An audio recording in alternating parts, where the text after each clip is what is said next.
আমরা দেখেছি যার একটা বাড়ি আছে ঢাকায়, ও মানুষকে মানুষই মনে করে না, মানুষকে মানুষই মনে করে না, যে মনে করে আমি শহরের মালিক। হ্যাঁ, কি একটা অবস্থা মানুষের মধ্যে, যে কি অহংকার, কি আত্ম অহংকার, এই দালান কোঠার যে অহংকার, এই সমস্যাগুলো হলে আল্লাহ ভূমিকম্পতে ধসায় দিবেন না? দেখেন নাই কয়দিন আগে কি হলো? গতকালকে যে কোটিপতি ছিল তার পরের দিন রুটি নিয়ে দাঁড়ায় আছে। গতকালকে আইসক্রিম বিক্রি করেছে নাচানাচি করে, তারপরের দিন বসে আছে, কিচ্ছু নাই। আল্লাহ পাক এই পাপগুলা দেখে সবর করেছেন, ধৈর্য ধরেছেন। ধৈর্য ধরে এক সময় যখন আল্লাহ পাকের আযাব চলে আসছে, একবারে সব সমূল উৎপাদিত করে দিয়েছে। আমরা তো কারো দুঃখে খুশি না, বরং এগুলো সারা দুনিয়ার মুসলমানদের জন্য শিক্ষা।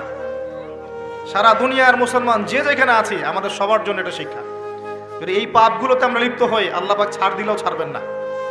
আল্লাহ পাক ছাড় দিবেন কিন্তু ছাড়বেন না। মানুষের মধ্যে এখন সম্পদের যে অহমিকা, গরিব মানুষকে মানুষই মনে করে না, খেটে খাওয়া মানুষকে মানুষই মনে করে না। রিক্সাওয়ালা, যারা নিম্নবিত্ত, নিম্ন মধ্যবিত্ত, চা বিক্রি করে, পানের দোকান করে, হালাল খায়, কৃষক, এই মানুষগুলোকে এখন বড় লোকরা মানুষই মনে করে না। যাকাত তো দেয়ই না, যাকাত তো তার উপরে ছিল ফরজ, ওই যাকাত তো দেয়ই না যে এই খাবার তার কাছে পৌঁছাবে। উল্টা কিভাবে তাদের সম্পদ লুটে পুটে খাওয়া দেয় সেই। এবার দিলেও যে কত শর্ত, বাপরে বাপ। তো কিছুটা মনের কষ্ট থেকে বললাম কথাগুলো আর কি, যে আসলে আপনি যখন কোরআন এবং সুন্নাহর জ্ঞানী হবেন না, তখন অন্যকে সম্মান দিতে পারবেন না। আমরা বড় বড় স্লোগান দিই যে অমুক অমুকের সেবক, অমুক অমুকের সেবক। আসলে সেবা সত্যিকার অর্থে করছি? আল্লাহ পাক তার রাসূলের মাধ্যমে জানিয়েছেন, এই হাদিসটা একটু শোনেন তারপর সামনে যাই। আল্লাহ পাক তার রাসূলের মাধ্যমে আমাদেরকে জানিয়েছেন, শোনো, আলা কুল্লুকুম রাইন, তোমাদের প্রত্যেকে হচ্ছে দায়িত্বশীল। তোমাদের প্রত্যেকেই দায়িত্বশীল। কেউ পরিবারের দায়িত্বশীল, কেউ ব্যবসা প্রতিষ্ঠানের দায়িত্বশীল, কেউ তোমার চাকরির প্রতিষ্ঠানের দায়িত্বশীল, কেউ সামাজিক দায়িত্বে আছো, কেউ প্রশাসনে, কেউ পররাষ্ট্র ইত্যাদি। তোমাদের প্রত্যেকেই দায়িত্বশীল। কুল্লুকুম রাইন ওয়া কুল্লুকুম মাসউলুন আন রাইয়াতি, এবং তোমাদের প্রত্যেককে যার যার দায়িত্ব সম্পর্কে আল্লাহ কিয়ামতের মাঠে জিজ্ঞাসা করবে। আমরা কি উত্তর দেওয়ার জন্য প্রস্তুত আছি ভাই? সবার আগে আমি দেখি, আমি আমার উপর দায়িত্বশীল না? মনে করেন আমি বা আমাদের মতো যারা আছেন, যারা দায়ী ইলাল্লাহ, আলেম ওলামা, যারা উম্মার জন্য ভালো চিন্তা করেন, জনগণকে পথ দেখানোর চেষ্টা করেন, তাদের উপর সবচেয়ে বড় আমানত হচ্ছে কোরআন এবং হাদিস। তাদের উপর সবচেয়ে বড় আমানতটা কি? কোরআন এবং সুন্নাহ। এই জ্ঞানটাকে সত্যটাকে স্পষ্ট করে দেওয়া, এটার আলোকে সত্য মিথ্যাকে স্পষ্ট করে দেয়া। কতজন মানুষ এই কাজটা করতেছে? কেউ হিকমার দোহাই পেরে সত্য মিথ্যা স্পষ্ট করে না, কেউ চাকরি চলে যাবে এই ভয়ে সত্য কথা বলে না, কেউ আমার এই হবে সেই হবে কত কিছু চিন্তা করে সত্যের সাথে মিথ্যা তালগোল পাকায় সময় পার করতেছে। ওয়াজ মাহফিল বাংলাদেশের দিন প্রচারের একটা অন্যতম প্ল্যাটফর্ম। সারা দেশে মনে হয় প্রতিদিন 100-200 মাহফিল হয় কি না? কিন্তু আপনি দেখবেন প্রচুর মাহফিল অহেতুক গাল গল্প কেচ্ছা কাহিনী, টাইম নষ্ট করে। হয়তো একজন আয়োজন করেছে, ওদের টার্গেট আমি টাকা কালেকশন করব, আর বক্তাও এখানে সুযোগ নেবে, কালেকশনে এত % আমার, ঠিক আছে? তারপরে জনগণও আসবে, কেউ আসছে ভিডিও করতে, কেউ সেলফি উঠাইতে, কেউ এইটা কেউ সেইটা, ওদিকে চানাচুর খাচ্ছে, ওদিকে মেলা লাগছে, এরকম দেখেন। এক একজন এক এক উদ্দেশ্য। আসলে উদ্দেশ্য কি আমার এখানে? উদ্দেশ্য হবে আমি আল্লাহর দ্বীনের সত্য কথাগুলো কোরআন সুন্নাহর মানদণ্ডে যাচাই বাছাই করে যুগোপযোগী ভাবে জনগণের বুঝ অনুযায়ী তাদেরকে বুঝিয়ে দিয়ে আসবো ইনশাআল্লাহ। আসবো কিনা? 1 নাম্বার। 2, জনগণ কি করবে? অডিয়েন্স, তারা এখানে আসবে একটা নিয়াতে, আমরা কোরআন সুন্নাহ শুনবো, কোরআন সুন্নাহর কথাগুলোকে মেলাবো, যাচাই করব। যদি কোরআন সুন্নাহর সাথে মিলে যায় আমি গ্রহণ করবো ইনশাআল্লাহ। যদি বক্তার কথা কোরআন সুন্নাহর সাথে না মেলে আমি নিব না। আমি কেন, যত বড়ই বুজুর্গ বক্তা আসুক না কেন, আলেম আসুক না কেন, কোরআন সুন্নাহর সাথে যদি তাদের কথাগুলো মিলে না যায়, সেই কথা কখনোই আপনি গ্রহণ করবেন। কখনো কখনো কেউ অজ্ঞতাবশত এমন কথা বলতে পারে যেটা কোরআন সুন্নাহয় নাই। এটা যদি অজ্ঞতাবশত হয়, তাহলে সে জ্ঞান অর্জন করলে আপনাকে শুধরে দিবে ইনশাআল্লাহ। আর যদি কেউ ইচ্ছা করে এগুলো করে, তাহলে আপনার উপর দায়িত্ব হচ্ছে কোরআন সুন্নাহর মানদণ্ডে যাচাই করে তার কথা গ্রহণ করা। এই কাজটাই বা কয়জন করে? শ্রোতাদের মধ্যে অনেকে আসছি বক্তাকে একবার দেখবো, চলে যাবে। কেউ আসছে সেলফি উঠে, কেউ মোবাইলে ছবি তুলবে, কেউ ভিডিও করবে। প্রতিটা কাজের উদ্দেশ্য কি? আমাদের দিনই কাজের উদ্দেশ্য হবে এই কাজগুলোর ওসিলায় পরকালে আল্লাহর নাজাত যেন পাই ইনশাআল্লাহ, এবং দুনিয়াতে আল্লাহর দিন যেন এগিয়ে যায়, উপকৃত হয়। আর রিজিক, টাকা পয়সা, উন্নয়ন সবকিছু আল্লাহ পাকই দিবে ইনশাআল্লাহ। আল্লাহ দিবেন না? ইসলামপন্থীদের হাতেই সবচেয়ে বেশি রিজিক থাকবে ইনশাআল্লাহ। ইসলামপন্থীদের হাতেই সবচেয়ে বেশি সচ্ছলতা থাকবে ইনশাআল্লাহ। আর আগামীতে যে দিন আসতে যাচ্ছে, যে অর্থনৈতিক সংকটময় বিশ্ব আসতে যাচ্ছে, এই সময় যে কোরআন সুন্নাহর আলোকে ইকোনমিক্স ঢেলে সাজাবে, সেই পার পাবে, অন্য কেউ পার পাবে না। বিশ্বাস করছেন না? দেখে নিয়ে যাকাত যদি এখনো চালু না হয়, তাহলে গরিব মানুষের পেটে এবার লাথি মারা হবে সামনে। দেখে নিয়ে যাকাত চালু করতে হবে। খালি কোটি কোটি টাকা প্রতি মাসে মাসে কামাই করব, যাকাত দিব না, এটা বাদ দিয়ে দেন। যাকাত যে দিবে না সেও বিপদে পড়বে, যাকাত যাকে দেয়া হবে না তারও অর্থনৈতিক মন্দা শুরু হয়ে যাবে। যাকাত আল্লাহ পাক দিয়েছেন কোরআনের অর্থনীতি মানে যাকাত, কোরআনের অর্থনীতি মানে ব্যবসা, কোরআনের অর্থনীতি মানে সাদাকা, কোরআনের অর্থনীতি মানে কৃষিভিত্তিক অর্থনীতি। এই পুরো বিষয়গুলোর মধ্যে সারা বিশ্বের অর্থনীতি পড়ে যায়। কিন্তু এখন আমরা এগুলো সব না হলেও অনেকগুলো অংশ সরিয়ে দিয়ে সুদ চালু করে এটা দিয়ে খাচ্ছে আর কি। সুদের পরিণাম ধ্বংস হবেই হবে, আজ হোক আর কাল হোক, সুদ ধ্বংস হবেই হবে। সারা দুনিয়া এখন দেখছে যে সুদ কিভাবে ধ্বংস হয়, সারা দুনিয়া এখন দেখছে সুদ কিভাবে ধ্বংস হবে। মনে রাখবেন, এর ফলে শুধু এক শ্রেণীর মানুষই লাভবান হবে। কোন শ্রেণী? যারা বুর্জোয়া শ্রেণী, যারা পুঁজিবাদী শ্রেণী, যারা ধনিক শ্রেণী, যাদের হাতে সম্পত্তি কুণ্ঠিগত থাকবে, এরা হয়তো পার পেয়ে যাবে এই দুনিয়াতে। কিন্তু মধ্যবিত্ত শ্রেণী আর নিম্ন মধ্যবিত্ত শ্রেণীর জীবনে এমন দুর্ভোগ নেমে আসবে সামনে, দেখে নিয়েন কি হয়। সুদের পরিণতি হচ্ছে ধ্বংস, সুদের পরিণতি মানেই ধ্বংস। সুদ যখন চালু হবে তখন আল্লাহ পাক কোরআনে বলছেন, ও যে ব্যক্তি সুদ খেলো সে যেন আমার এবং আমার নবীর সাথে যুদ্ধ করলো। একটা বলি তাহলে বুঝবেন। সূরা বাকারায় 200 সম্ভবত 79-80 এই আয়াতগুলোর দিকে আছে, 79-81। আল্লাহ পাক বলছেন, ইয়া আইয়ুহাল্লাযীনা আমানু, হে মুমিনগণ, ইত্তাকুল্লাহ, তোমরা আল্লাহকে ভয় করো। আল্লাহর কথা সহজ না? তোমরা আল্লাহকে ভয় করো।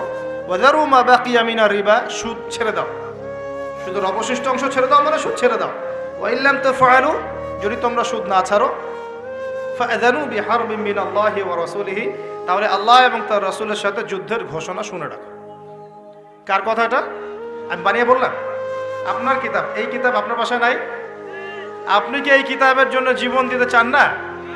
যখন এই কিতাবকে কেউ অবমাননা করে, আপনার তো গা জ্বলে, হৃদয় রক্তক্ষরণ হয়। কয়েকদিন আগে ওই যে সুইডেন না ডেনমার্ক, হ্যাঁ, আমি নামও ভুলে গেছি, ভুলে যাওয়াই ভালো, এগুলো মনে রাখাই খারাপ। কারণ এদেরকে মনে রাখে কি হবে? শুধু প্রথম কথা হচ্ছে যে ওই পশ্চিমা সভ্যতার মধ্যেই যারা বাক স্বাধীনতার কথা বলে, ব্যক্তি স্বাধীনতার কথা বলে, আর তাদের বাক স্বাধীনতা মানে হচ্ছে ছেলে ছেলে বিয়ে করতে পারবে, এটা ব্যক্তি স্বাধীনতা। আর বাক স্বাধীনতা মানে ইসলামের বিরুদ্ধে যা ইচ্ছা তাই বলতে পারবে, ইসলামের বিরুদ্ধে যা ইচ্ছা তাই বলতে পারবে, এটা হচ্ছে বাক স্বাধীনতা। আর আল্লাহ পাকের বিধানের বাইরে যা ইচ্ছা তাই করতে পারবে, মদ খাবে, সুদ খাবে, ঘুষ খাবে, জেনা করবে, পর্নোগ্রাফিতে থাকবে, যা ইচ্ছা করবে, এর নাম হলো ব্যক্তি স্বাধীনতা। এটা ওরা বিশ্বাস করে। তো সেখানে কোরআনকে অবমাননা করেছে, কোরআন পুড়িয়ে দিয়ে, তখন আপনার খারাপ লাগে নাই? একটু খারাপ লাগে নাই ভাই? কষ্ট হয় নাই?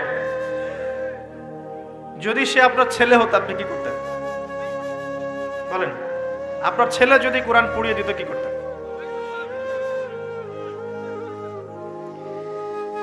এখন আমাকে বলেন, ওই কোরআনেই আছে সুদ খাওয়া মানে আল্লাহ এবং তার রাসূলের সাথে যুদ্ধ করা। আমি আর আপনি যে মানছি না, এখন আমাদের কি হবে বলেন? সে তো অমুসলিম, কোরআনে কি আছে জানেই না বেচারা। কোরআনের প্রতি অনেক ক্ষোভ, কারণ কোরআন ওদের সমস্ত জাহিলিয়াত, অন্যায়ের বিরুদ্ধে কথা বলে। এই জন্য কোরআনকে পুরাই দিতে চায় এবং নবীকেও গালিগালাজ করে, তাই না? ইসলামের বিরুদ্ধে দাঁড়ায় যায়, ইসলামের বিরুদ্ধে ওরা চেষ্টা চালায়, কারণ ওরা জানে না ইসলাম কি, ওরা বোঝে না কোরআন কি, ওরা বোঝে না মুহাম্মদ সাল্লাল্লাহু আলাইহি ওয়াসাল্লাম কে, তিনি কেমন আদর্শ, কেমন মানুষ, তিনি যে পুরো বিশ্বের জন্য রহমত, ওরা তো জানেই না, বোঝেই না। আমরা জানি না? এখন আমরা যে জানি, কিন্তু আমরা যে কোরআন পড়তে জানি না। আমরা তো জানি, কিন্তু আমরা তারপরেও যে কোরআন তেলাওয়াত করতে পারি না, জানার পরেও যে কোরআনের অর্থ কোনোদিন পড়ে দেখলাম না। আর গত বছর তো অর্থ পড়তে বলেছিলাম যে অর্থগুলো একটু পড়ে দেখেন, বাপরে বাপ, যে ধোয়াটা ধুইলো আমাকে, আমি একদম পরিষ্কার হয়ে গেছি, এমন ধোয়া ধুয়ে দিচ্ছে। কোরআনের অর্থ পড়ার দরকার নাই। আমি কি বলেছিলাম যে কোরআন তেলাওয়াত করলে কোনো নেকি হবে না? কোরআন তেলাওয়াত করলে কোনো নেকি হবে না, এই কথা বলেছিলাম? বলেছিলাম যে কোরআন তেলাওয়াত শুধু তেলাওয়াত করে গেলে আপনি ভিতরের হকটা আদায় করতে পারবেন না। কোনটা বলেছে?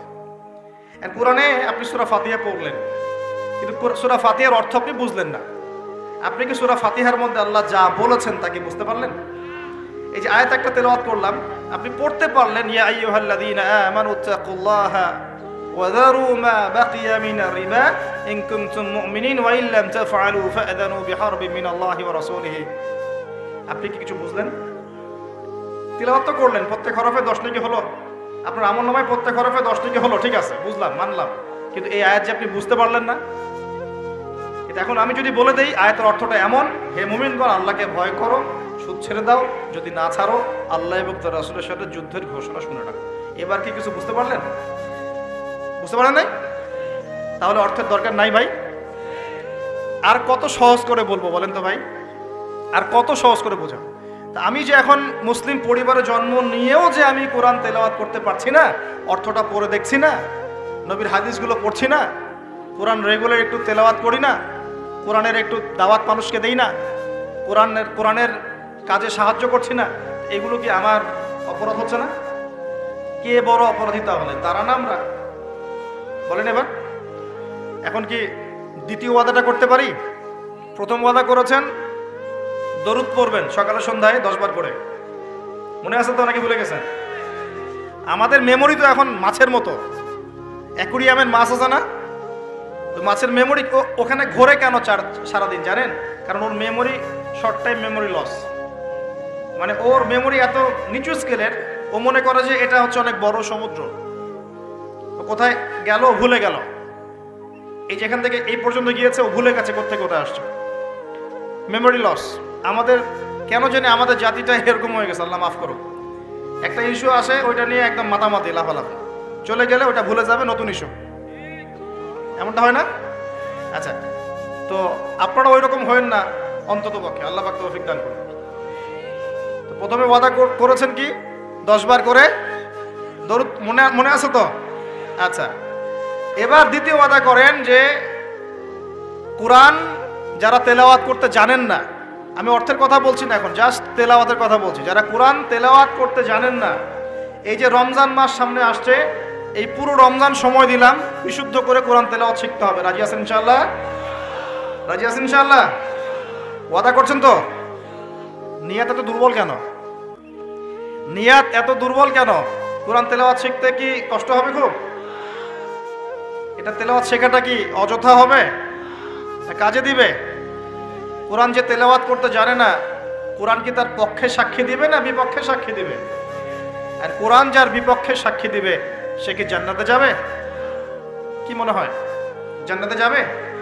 আচ্ছা, তাহলে একটু ওয়াদা করতে পারি ইনশাআল্লাহ, আগামী রমজান শেষ হওয়ার আগেই কোরআন তেলাওয়াত শেষ হওয়া চাই ইনশাআল্লাহ। পারা যাবে ইনশাআল্লাহ? যদি ফজিলত বলি, প্রত্যেক হরফে 10 নেকি পাবেন ইনশাআল্লাহ, প্রত্যেক হরফে 10 নেকি। কোরআনে কতগুলো হরফ আছে জানেন? এটা আয়াত, হরফ মানে অক্ষর, আর আয়াতও 6666টা নাই, 6666টা আয়াত কোরআনে নাই। বাসায় কি গুনে দেখেন, কোরআনে আয়াত আছে 6236টা, 6236টা, বাসায় গিয়ে গুনে দেখেন।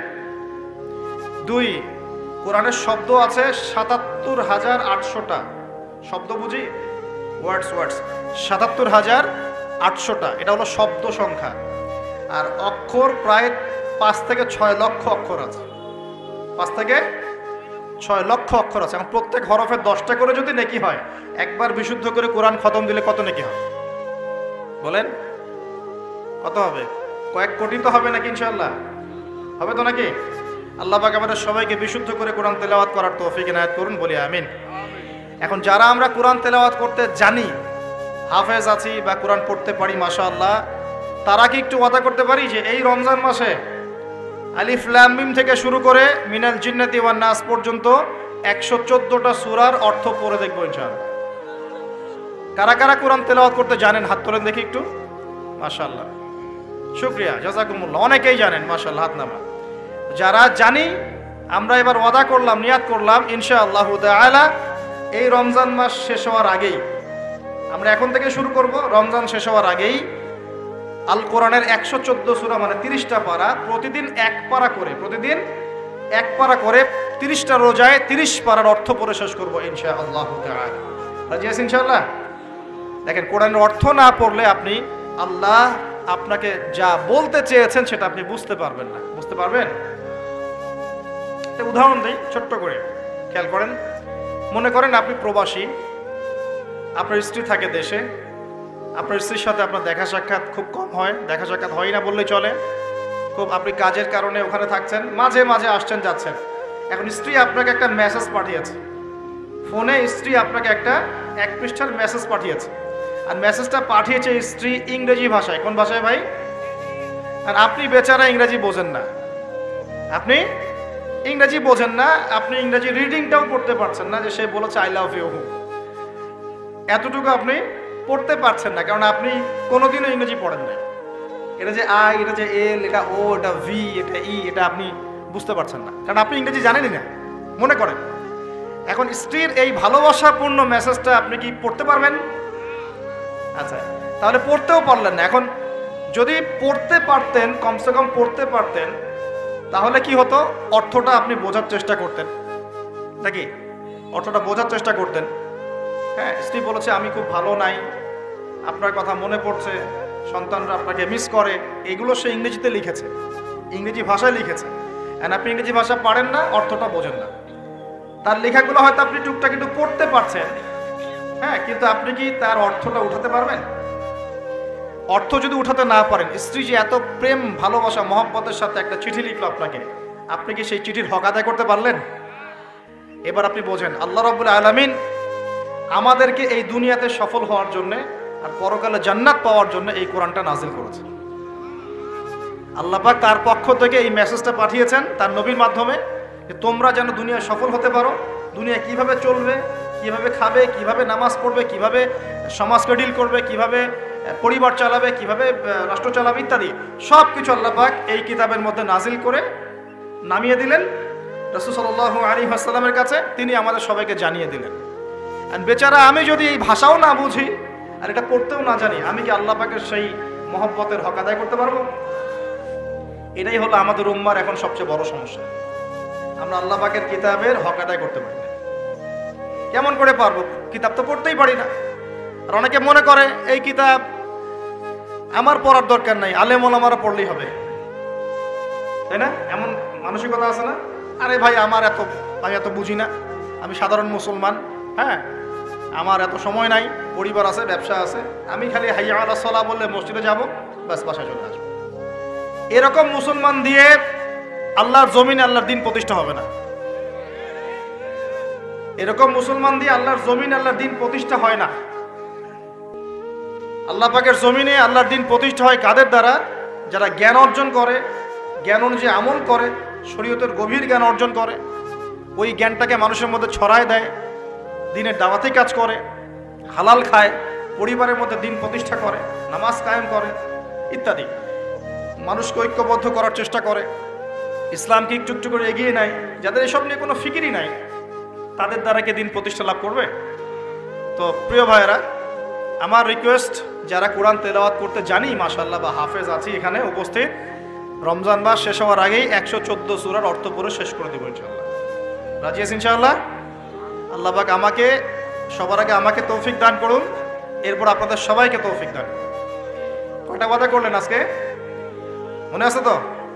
আচ্ছা, 10টা ওয়াদা নিব আপনাদের কাছে আজকে ইনশাআল্লাহ। 4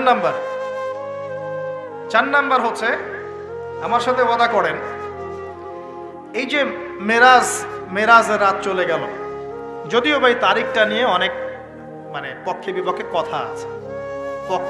কথা আছে, একদম স্পেসিফিকলি এটা বলা খুব ডিফিকাল্ট যে এই রাতেই হয়েছিল।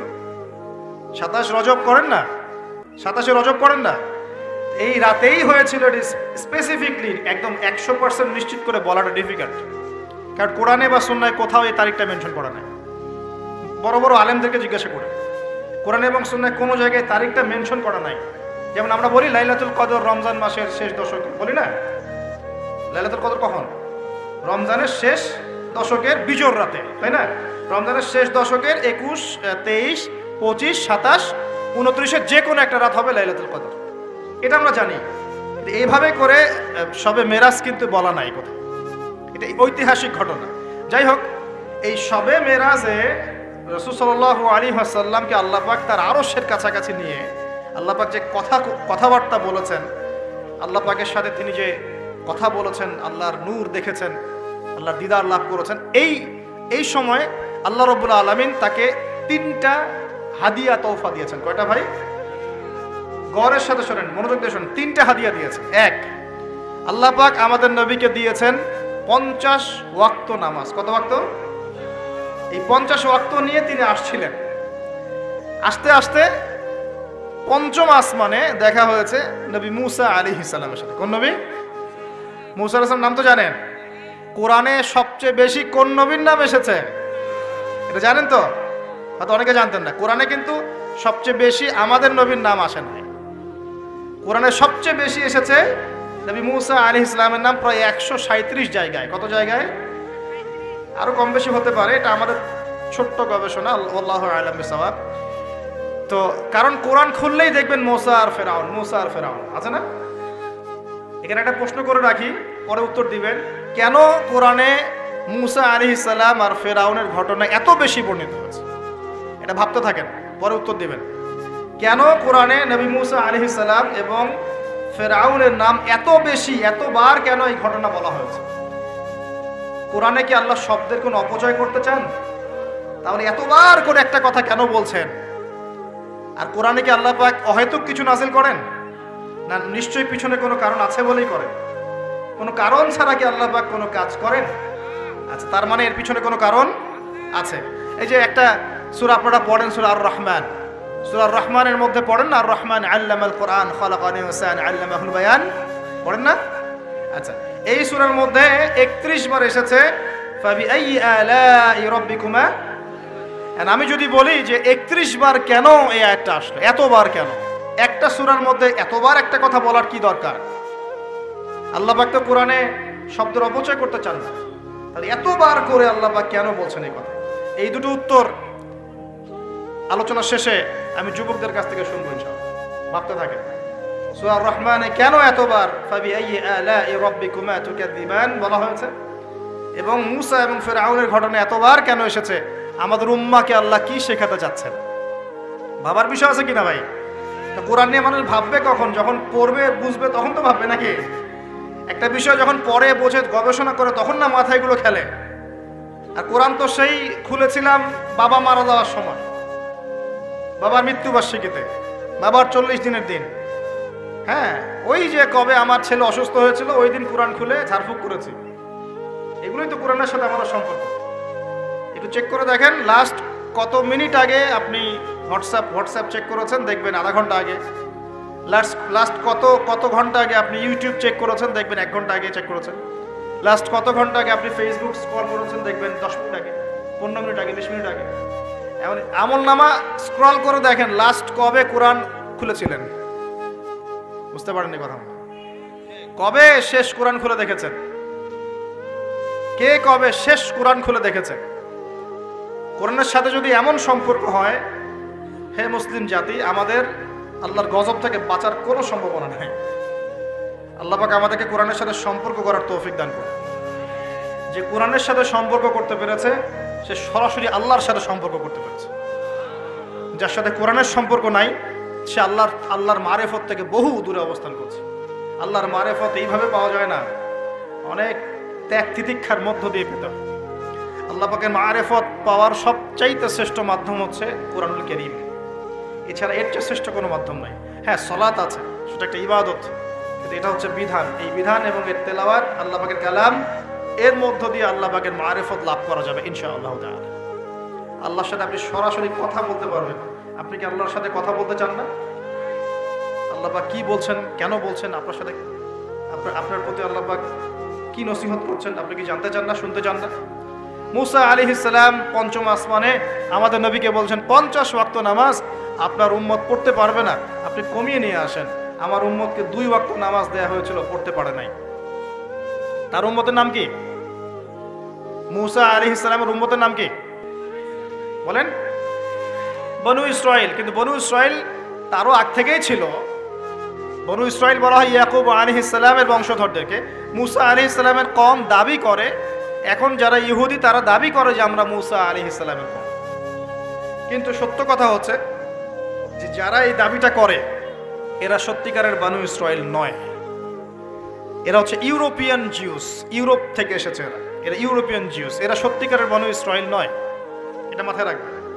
আচ্ছা, আর যারা বলে আমরা নাসারা বা খ্রিস্টান, এরাও সত্যিকারের খ্রিস্টান নয়। সত্যিকারের খ্রিস্টানরা কখনো 3 খোদায় বিশ্বাস করতো না। তারা বিশ্বাস করতো আল্লাহ ছাড়া কোনো ইলাহ নাই এবং আল্লাহ পাকের কোনো সন্তান নেই, তারা বিশ্বাস করত। তারা বিশ্বাস করতো ঈসা আলাইহিস সালাম আল্লাহর সন্তান নয়। সত্যিকারের খ্রিস্টান ছিল বাদশা নাজাশী। কি নাম? নাম শোনেন নাই মনে হয়? বাদশা নাজাশী ছিল নবী সাল্লাল্লাহু আলাইহি ওয়াসাল্লামের সময় এমন একজন খ্রিস্টান শাসক যার রাজ্যে কেউ জুলুমের শিকার হতো না। মুসলমানরা একসময় সেই রাজ্যে আশ্রয় নিয়েছিল এই মুশরিকদের অত্যাচার থেকে বাঁচার জন্য। এই বাদশা নাজাশী মুসলমানদেরকে আশ্রয় দিয়েছিল, তাদের ভরণ পোষণ, দেখাশোনা সবকিছু করেছিল। এই বাদশা নাজাশী যখন মারা যায়, আমাদের নবী নিজে তার গায়েবানা জানাজার নামাজ পড়েছে। তারা ছিল প্রকৃত খ্রিস্টান, যার সামনে জাফর রাদিয়াল্লাহু আনহু সূরা মারিয়াম তেলাওয়াত করেছিলেন। সূরা মারিয়ামের তেলাওয়াত শুনেই তিনি চোখ দিয়ে দরদর করে কান্না শুরু করেছেন। তো মনে রাখবেন, এখনকার ইউরোপিয়ান জিউসরা কিন্তু প্রকৃত বনু ইসরাইল নয়, এটা মাথায় রাখবেন। তারপরে সামনে যান। তো মুসা আলাইহিস সালাম কমাতে চাপ দিচ্ছেন। নবী সাল্লাল্লাহু আলাইহি ওয়াসাল্লাম একবার যাচ্ছেন 50 থেকে 45, 45 থেকে 40, 40 থেকে 35, এই করতে করতে করতে করতে 5 ওয়াক্ত নামাজ হলো। কত ওয়াক্ত? 5 ওয়াক্ত। এবার মুসা আলাইহিস সালাম বলছেন আরো কমায় নিয়ে আসেন, আমার উম্মত 2 ওয়াক্ত নামাজ পড়তে পারে নাই, আপনি আরো কমিয়ে নিয়ে আসেন। তখন নবী সাল্লাল্লাহু আলাইহি ওয়াসাল্লাম বলছেন আমি আমার রবের কাছে এই আরজি পেশ করতে লজ্জা বোধ করছি। কি বোধ করছি? লজ্জা বোধ করছি। তারপর আল্লাহ রাব্বুল আলামিন বললেন যে তোমার উম্মতের উপর আমি 5 ওয়াক্ত নামাজই ফরজ করলাম, এই হাদিয়া দিলাম, কিন্তু তারা যদি 5 ওয়াক্ত নামাজ পড়ে 50 ওয়াক্তের নেকি দেওয়া হবে। আর কিছু চাই ভাই? 5 ওয়াক্ত নামাজ পড়লে আমরা প্রতিদিন 50 ওয়াক্ত নামাজ পড়ছি। শুধু তাই নয়, আল্লাহ পাক বলে দিলেন তোমার উম্মতের কোনো ব্যক্তি যে কোনো ভালো কাজ করুক না কেন তাকে 10 গুণ বাড়ায় দেওয়া হবে। 1 টাকা দান করেছেন, 10 টাকার নেকি দেওয়া হবে। 1 রাকাত নামাজ পড়লেন, 10 রাকাতের নেকি দেওয়া হবে। একটা সেজদা করলেন, 10টা সেজদার নেকি পাওয়া যাবে। একবার সুবহানাল্লাহ বললেন, 10 বার সুবহানাল্লাহ বলার নেকি পাওয়া যাবে। একবার সূরা ফাতিহা পড়লেন, 10 বার পড়ার নেকি পাওয়া যাবে। এতিমের মাথায় একবার হাত বুলিয়েছেন, 10টা এতিমের মাথায় হাত বোলানোর নেকি হবে। একটা বিয়ে করলে তাহলে 10টা বিয়ের নেকি হবে নাকি ভাই? হ্যাঁ, আচ্ছা, হ্যাঁ হ্যাঁ, স্ত্রীর মুখে যদি খাবার তুলে দেন, স্ত্রীর মুখে যদি খাবার তুলে দেন, এই খাবার তুলে দেওয়ার বিনিময়েও আল্লাহ পাক নেকি দিবেন সব। এমনকি স্ত্রীর দিকে যে নেক নজর বলি না, স্ত্রীর দিকে যে তাকাচ্ছেন, এই তাকানোর বিনিময়ে আপনার নেকি হবে সব। দেখেন শয়তান কত স্মার্ট, যেদিকে তাকালে আমাদের নেকি হয় ওই দিকে দেখতে এখন ভাল লাগে না, যেদিকে তাকালে গোনা ওই দিকে দেখতে ভাল লাগে, তাই না? এই অবস্থা। এখন সমাজে একটা বড় ব্যাধির নাম হচ্ছে জেনা আর পরকিয়া। জেনা সবখানেই জেনা, রাস্তাঘাটে, স্কুলে, কলেজে, বিশ্ববিদ্যালয়ে তো আমরা পড়েছি মাশাআল্লাহ। আমরা তো 10 বছর আগের স্টুডেন্ট ছিলাম। ওই সময় দেখতাম যে মেয়েদের কোলে ছেলেরা শুয়ে থাকতো। মেয়েরা ওরা গোল হয়ে গ্রুপ স্টাডি করতো। গোল হয়ে গ্রুপ স্টাডি বোঝেন নাই? গোল হয়ে গ্রুপ স্টাডি করতো, মানে গোল হয়ে একটা বই নিয়ে পড়াশোনা করতো, ওটার নাম নাকি গ্রুপ স্টাডি। ছেলে মেয়ে সবাই একসাথে কোনো কোনো সময় দেখা যেত ক্যাম্পাসে হাট থেকে দেখা যেত যে মেয়ের যে মানে থাই উরুর উপরে মাথা দিয়ে ছেলে বই পড়তেছে। জেনা নয় কি এগুলা? নাকি ভালো কাজ? এখন তো এর চেয়ে তো ভালো মারাত্মক কিছু হয়, তাই না ভাই? এখন তো এই যুগ পার হয়ে গেছে। আগে চিঠি দেওয়ার যুগ ছিল, এখন চিঠি দেওয়ার যুগ টুক নেই, এখন একদম সরাসরি সবকিছু, তাই না? একটা পাপের কারণে আল্লাহ পাকের মহামারী নেমে আসে, আল্লাহ পাকের পক্ষ থেকে মহামারী নেমে আসে। সেই পাপটার নাম হলো ফাহেশা, অশ্লীলতা, নোংরামি, জেনা, ব্যভিচার, পরকীয়া। যে নোংরামি না এগুলা, এই পাপগুলোর কারণে আল্লাহর পক্ষ থেকে এমন এমন রোগ ব্যাধির জন্ম হয় যে রোগগুলো আগে বিশ্বের মধ্যে ছিল না। এই কথাটা হাদিসের মধ্যে আছে। এই অবৈধ জেনা এবং ব্যভিচার, পরকীয়া এইসব সম্পর্কের কারণে আল্লাহর পক্ষ থেকে এমন কিছু আযাব আসে, এমন কিছু রোগ আসে, ব্যাধি আসে, মুসিবত আসে যা এই দুনিয়াতে আগে কখনো ছিল না। আপনারা কি এইডসের নাম আজকে থেকে 50-100 বছর আগে শুনেছিলেন? কখনো কেউ শুনেছিল? এখন আশঙ্কাজনক হারে এগুলো বাড়ছে কিনা? কোনো চিকিৎসা আছে এগুলোর? তাহলে মনে করছেন এগুলো কি আল্লাহর পক্ষ থেকে আযাব না? আল্লাহর আযাব না এগুলা? আমরা এখন এমন একটা জায়গায় চলে আসছি, আসলে কি বলবো, এখনকার নিউজগুলো এমন যে কোনো জায়গায় কোনো ক্ষেত্রে দেখা যায় যে বৈধ সম্পর্ক যেগুলো আছে না, বৈধ সম্পর্ক মাহরাম, এই মাহরামদের মধ্যেও অবৈধ যৌন সম্পর্ক চলতেছে না। এগুলো পেপার পত্রিকা আসে, এগুলো দেখা যায়, অনলাইনে ঢুকলে দেখা যায়। আল্লাহ পাক আমাদের সবাইকে চরিত্র পবিত্র রাখার তৌফিক দান করে। ভাই, চরিত্র পবিত্র রাখার জন্য একটা আমি পরামর্শ দিই, নিজেকে ভালো কাজে ব্যস্ত রাখেন। নিজেকে ভালো কাজে ব্যস্ত রাখেন, সেটা সামাজিক কাজও হতে পারে। সমাজ কল্যাণমূলক কাজ করেন না, জনসেবা করেন, মানুষের সেবা করেন, মানুষের কাছে থাকেন, সোশ্যাল ওয়ার্ক করেন। এই যে অ্যাসোসিয়েশন আছে না কিছু সামাজিক, নন পলিটিক্যাল, নন প্রফিটেবল কিছু ফাউন্ডেশন থাকে না, মানুষের কল্যাণে কাজ করেন, ইফতারের প্রজেক্ট করেন সামনে, ঠিক আছে? তারপরে শীতবস্ত্র হয়, তারপরে যে ত্রাণ রিলিফ, মানে মানুষের কল্যাণ, বৃক্ষরোপণের কাজ, তারপরে আপনার এই যে রক্তদান কর্মসূচি, এই টাইপের যে ভালো ভালো কাজ, সমাজ কল্যাণমূলক কাজ, এই সমাজ কল্যাণমূলক কাজগুলো করলেও মনটা বড় হবে ইনশাআল্লাহ। ভালো কাজে ব্যস্ত থাকবেন, আপনি দেখবেন মাথার মধ্যে শয়তানি নাই। যখন মানুষের কাজ নাই, সারাদিন অলস বসে থাকে, মাথার মধ্যে দুনিয়ার শয়তানি করে করে। আল্লাহ পাক আমাদের সবাইকে ভালো কাজের সাথে থাকার তৌফিক দান এবং ভালো কাজে একে অপরকে সহযোগিতা করার তৌফিক দান ইনশাআল্লাহ। এই রমজান মাস আসার আগে আমরা আরেকটা ভালো কাজ করার চেষ্টা করব ইনশাআল্লাহ। সেটা হলো, রমজান মাসে সাধারণত নিত্য প্রয়োজনীয় দ্রব্যের দামগুলো বেড়ে যায়, যাই কি না? এটা তো হয় সাধারণত। কি কি কারণে হয় সেটা আমি পরে একদিন আলোচনা করবো ইনশাআল্লাহ। এই কারণগুলো আমাদেরকে দূর করতে হবে, আল্লাহ পাক তৌফিক দান করুন। কিন্তু সাধারণত দেখা যায় রমজান মাসে দামগুলো বৃদ্ধি পায়, তখন মধ্যবিত্ত এবং নিম্ন মধ্যবিত্ত শ্রেণীর চরম দুর্ভোগ দেখা দেয়। তারা অনেকেই দেখা যায় লোক লজ্জায় মানুষের কাছে হাত পাততে পারে না, কাউকে বলতে পারে না, কিন্তু ওদের ঘরে অভাব থেকে যায়। কোনো সময় দেখা যায় ইফতার করতে বসে তারা বদদোয়া করতে থাকে, ইফতার করতে বসে বদদোয়া করতে থাকে, আল্লাহ কি চলছে, কিভাবে খাবো, কিভাবে পড়বো, আল্লাহ তুমি দেখো, তুমি ছাড়া দেখার কেউ নাই, এগুলো বলতে থাকে। আমরা রমজান মাস আসা থেকে একটা ভালো কাজ করার নিয়াত করি, আল্লাহ পাক তৌফিক দান করুন। আমাদের মধ্যে যারা সামর্থ্যবান আছি, আমাদের মধ্যে যারা সামর্থ্যবান, খেয়ে পরে বাঁচতে পারি 3 বেলা, আমরা আমাদের রমজান মাসের বাজার তো করব, পাশাপাশি চেষ্টা করব প্রত্যেক ভাই অন্তত একটা করে পরিবারের দায়িত্ব নেওয়ার জন্য। পারবেন তো ইনশাল্লাহ? প্রত্যেক ভাই কমপক্ষে একটা করে পরিবার, সামর্থ্যবান, বিত্তশালী, সামর্থ্যবান, যাদেরকে আল্লাহ পাক সামর্থ্য দিয়েছেন অর্থনৈতিক, আমরা একটা নিয়াত করি যে আগামী রমজানে, এই আসন্ন রমজানে ইনশাআল্লাহ আমরা নিজেদের পরিবারের সাথে অন্তত একটা করে পরিবারের হলো দায়িত্ব নিব ইনশাআল্লাহ। আমরা নিজেদের পরিবারের বাজার করব, মাসিক বাজার, একটা পরিবারের মাসিক বাজার করে দেবো ইনশাআল্লাহ। পারা যাবে না ইনশাআল্লাহ? এইভাবে যদি আমরা সমাজের মানুষগুলো এগিয়ে আসি, যাদের সামর্থ্য আছে, দেখবেন সমাজের একটা বড় অংশের মানুষের অভাবের সমস্যা দূর হয়ে যাবে ইনশাআল্লাহ।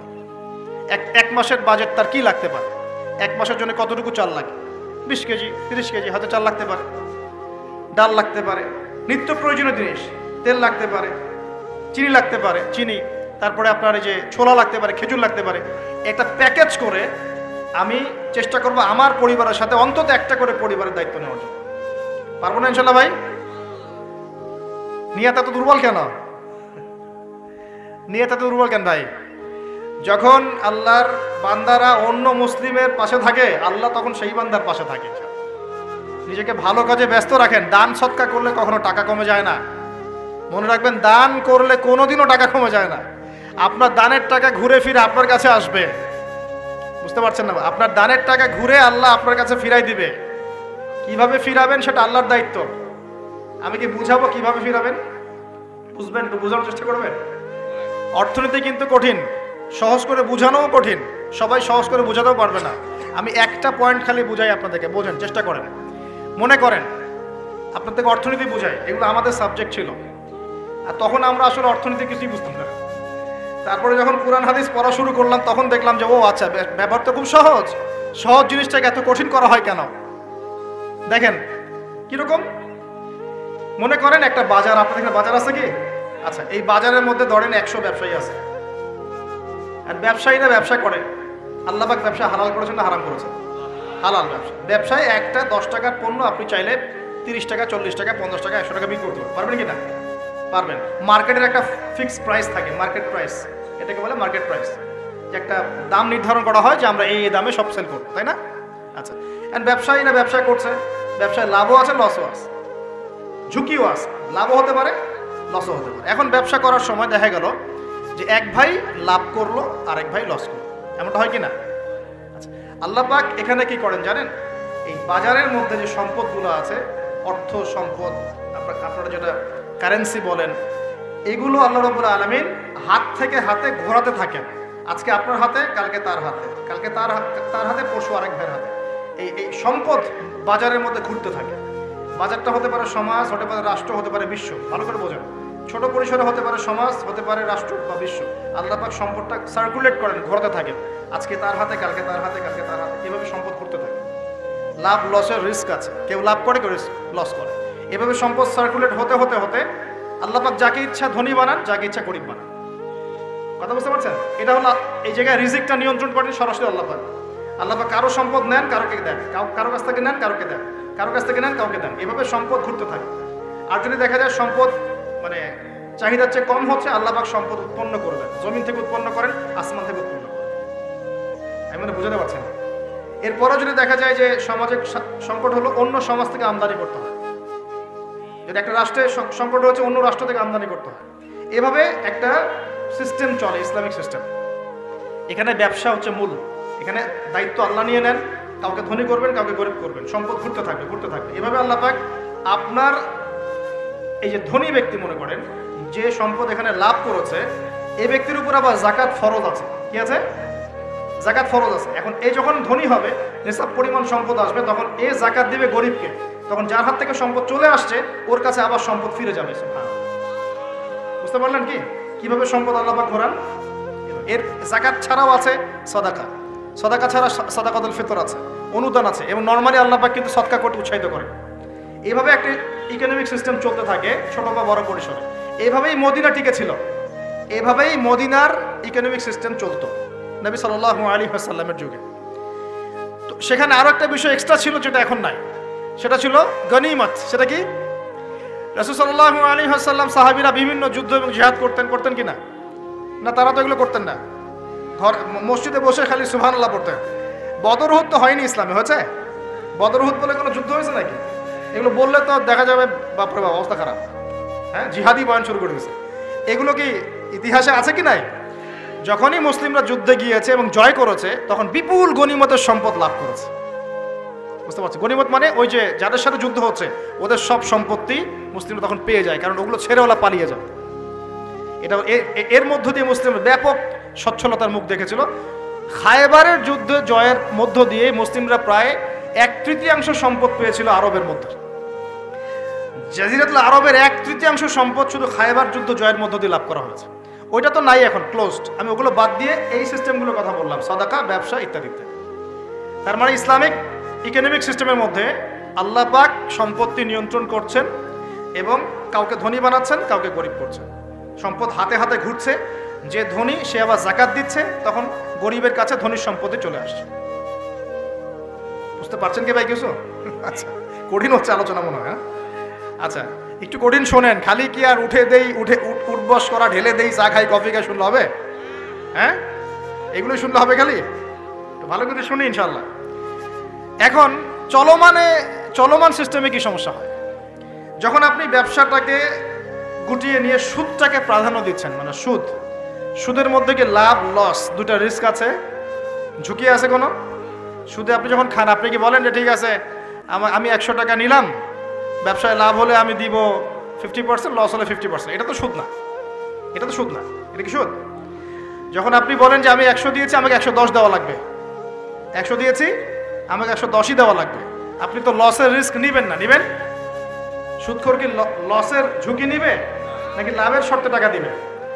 এখন যখন আপনি লাভ লসের ঝুঁকি নিচ্ছেন না, তখন একজন লাভ করা একজন লস করার কোনো সিস্টেম বাজারে থাকছে না। তখন সম্পদ ধনিক শ্রেণীর হাতে পুঞ্জীভূত হচ্ছে, তারা আস্তে আস্তে ধনী হতে থাকবে, গরিবরা আস্তে আস্তে গরিব হতে থাকবে। এরও উপরে যখন সে আবার জাকাত দিবে না, তখন ওই সম্পদ আবার গরিবের কাছেও ফিরে আসবে না। এভাবে সুদের মধ্য দিয়ে সম্পদ সংকীর্ণ হয়ে যায়, একদম একটা মার্কেট, সমাজ, রাষ্ট্র ম্যাসাকার অবস্থা, দেউলিয়া হয়ে চলে যাবে। একটা করে কথা বলেছিলাম, ফলেছিল কি অর্থনীতির কথাগুলো? পাকিস্তানের কথা ফলেছে? পাকিস্তানের সামনে আরো ভয়াবহ পরিণতি আছে। আর এগুলো থেকে শিক্ষা না নিতে পারলে আমাদের সামনে ক্ষতি আছে। এগুলো বলবেই বাকে, বুঝাবেই বাকে। আর আল্লাহ পাক আমাদের কথা গ্রহণ করার মানসিকতা দান করুন। কমপক্ষে কথাগুলো শুনে একটু যাচাই করার তৌফিক আল্লাহ দান করুন। যাচাই করার পর যদি দেখা যায় যে হ্যাঁ ঠিকই বলেছে ছেলেটা, বা কিছুটা হলেও ঠিক বলেছে, ওইটুকু অন্তত গ্রহণ করার তৌফিক আল্লাহ দান করুন। একবারে যদি নেগলেক্ট করে দূর এইসব কথা শোনারই দরকার নাই, তাহলে তার কিছু হইল না। সমস্যা নাই, আমাদের কাজ কি? ফাযাক্কির ইন্নামা আনতা মুযাক্কির। আল্লাহ পাক আল্লাহর দ্বীনের দায়ীদের দায়িত্ব দিয়েছেন, তোমরা উপদেশ দিবে, তোমরা শুধু উপদেশদাতা। লাস্তা আলাইহিম বিমুসাইতির, কারো প্রতি তোমরা দারোগা নাও, চাপ দিয়ে মানাতে হবে, এই দায়িত্ব তোমাকে দেওয়া হয় না। জাস্ট বলে দিয়ে চলে আসে সামনে। ফাযাক্কির ইন্নাফাআতিয যিকরা, তুমি উপদেশ দিবে হে নবী। সায়াযাক্কারু মান ইয়াখশা, যে উপদেশ গ্রহণ করবে সে শীঘ্রই গ্রহণ করবে, যে আল্লাহকে ভয় করে সে শীঘ্রই উপদেশ গ্রহণ করবে ইনশাআল্লাহ তাআলা। প্রিয় ভাইরা, তো এখনকার চলমান বিশ্বের ইকোনমিটা হচ্ছে সুদ ভিত্তিক। এই কারণেই ইকোনমিক সমস্যাগুলো, মন্দাগুলো, স্যাংশনগুলো, করাপশনগুলো, এগুলো সুযোগ থেকে যায়। আদারওয়াইজ ইসলামিক ইকোনমিক সিস্টেম পরিপূর্ণরূপে থাকলে এই সমস্যাগুলো হতো না। রমজান মাসে ওয়াদা নাম্বার 5, কটা ওয়াদা করছেন এই পর্যন্ত ভাই? 4টা। ওয়াদা নাম্বার 5 হচ্ছে রমজান মাসে যার যার জাকাত ফরজ হয়, জাকাত অবশ্যই জাকাত আদায় করে দিবেন ইনশাআল্লাহ। করবেন কি না? আপনারা কি মনে করেন যে নামাজই খালি ফরজ, জাকাত ফরজ না? জাকাত ফরজ না? যে কেউ যদি মনে করে নামাজ ফরজ, জাকাত ফরজ না, সে ব্যক্তি কাফের। হ্যাঁ, আমার ফতোয়া না, যে কোনো আলেমকে জিজ্ঞাসা করেন না, যে কোনো মাযহাবের আলেমকে জিজ্ঞাসা করেন, যে কোনো মাযহাবে, মান ফাররাকা বাইনা সলাতি ওয়াজ যাকাত, যে ব্যক্তি সালাত এবং যাকাতের মধ্যে পার্থক্য করে সে ব্যক্তি মুসলিম মিল্লাত থেকে খারিজ হয়ে যাবে। আবু বকর সিদ্দিক রাদিয়াল্লাহু আনহুর যুগে কিছু মানুষ যাকাত দিত না, দিতে চায় নাই। আবু বকর সিদ্দিকের মতো নরম মানুষ কেমন হয়? নরম মানুষ, নামাজে দাঁড়ালেই ঝরঝর করে কান্না শুরু করেন, নরম মনের মানুষ, তিনি যাকাত অস্বীকারীদের বিরুদ্ধে যুদ্ধ করলেন। ইতিহাস পড়ে দেখেন। তারপরে তারা ভয়ে যাকাত দেওয়া শুরু করলো। একজনের বিরুদ্ধে অ্যাকশন নেওয়া হয়েছে, বাকিরা ভয়ে যাকাত দেওয়া শুরু করেছে। রাষ্ট্রীয় কোষাগার সমৃদ্ধ হলো। মুসলিমরা কি ওই সময় সুদের মধ্য দিয়ে রাষ্ট্রীয় কোষাগার বৃদ্ধি করত? যাকাত ছিল, গনিমত ছিল, সাদাকা ছিল, ব্যবসা ছিল, কৃষি ছিল, এইগুলোর মধ্য দিয়ে তারা সমৃদ্ধ হতো। আর এই সমৃদ্ধি দিয়ে আমরা প্রায় 1200 বছর বিশ্ব শাসন করেছি। কত বছর? 1200 বছর আমরা বিশ্ব শাসন করেছি। আর এখন আমাদেরকে চাইতে হয়, লোন দেন, এই করেন, সেই করেন। আমাদেরকে নিচের হাত হইতে হয়েছে, নিচের হাত। কি লজ্জা আমাদেরকে নিচের হাত হতে হয়েছে, ওরা এখন উপরের হাত। ওরা আমাদেরকে এখন অনুদান দেয়, আবার সুদের শর্ত দিয়ে দিবে। আপনারা তো IMF বুঝবেন না, ওইটাতে আমি যাচ্ছি না। এমন কিছু শর্ত দিবে যেটা রাষ্ট্রের গলার দড়ি চিপে রেখে দিবে। এটা যারা এখানে বিজ্ঞ ব্যক্তিত্বরা আছেন তারা বুঝবেন আমার কথা। গলার মধ্যে দড়ি দিয়ে ফাঁস লাগিয়ে রেখে দিবে, এর নাম লোন দেওয়া। গলায় দড়ি দিয়ে ফাঁস ধরে রেখে দিবে, এর নাম লোন দেওয়া। দিবি না মানে টান দিয়ে নিয়ে নিবে। তারপর শ্রীলঙ্কা বানায় রেখে দিবে। শ্রীলঙ্কা এমনি হয়েছে নাকি?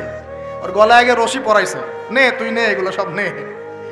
রশি আস্তে আস্তে টান দিছে। দিয়ে এক পর্যায়ে যখন দেখছে এ তো আর আমার কিছু শোধ করতে পারবে না, টান দিয়ে সব নিয়ে নামতে হবে, দেউলিয়া শেষ নাই। শিক্ষা বিশ্ব বুঝতে হবে কোরআন সুন্নাহ আল্লাহ পাক শুধু এই যে ঝাড়ফুঁক করার জন্য আর তাবিজ করার জন্য, হ্যাঁ, শুধু বরকত নেওয়ার জন্যই নাজিল করেন নাই।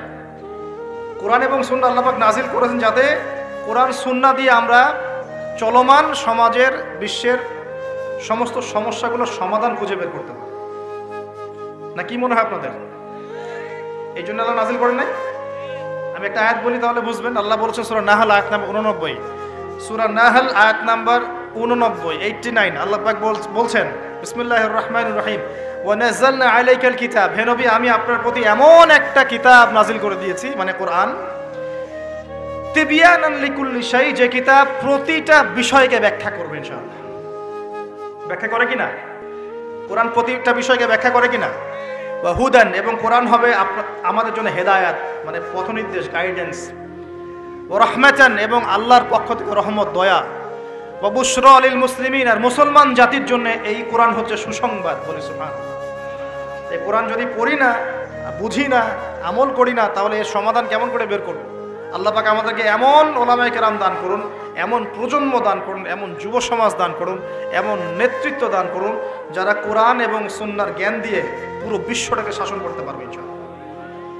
আল্লাহ পাক, আমি দোয়া করি আল্লাহ পাক আমাদের ঊর্ধ্বতন কর্তৃপক্ষ সহ সবাইকে এমন হেদায়েত দান করুন যে হেদায়েতের আলোকে তারা কোরআন সুন্নাহর কাছে এমনভাবে আত্মসমর্পণ করবে যে ওই হেদায়েতের আলো নিয়ে, ওই আলোর মশাল নিয়ে ইনশাআল্লাহ বিশ্বটা জয় করবে ইনশাআল্লাহ।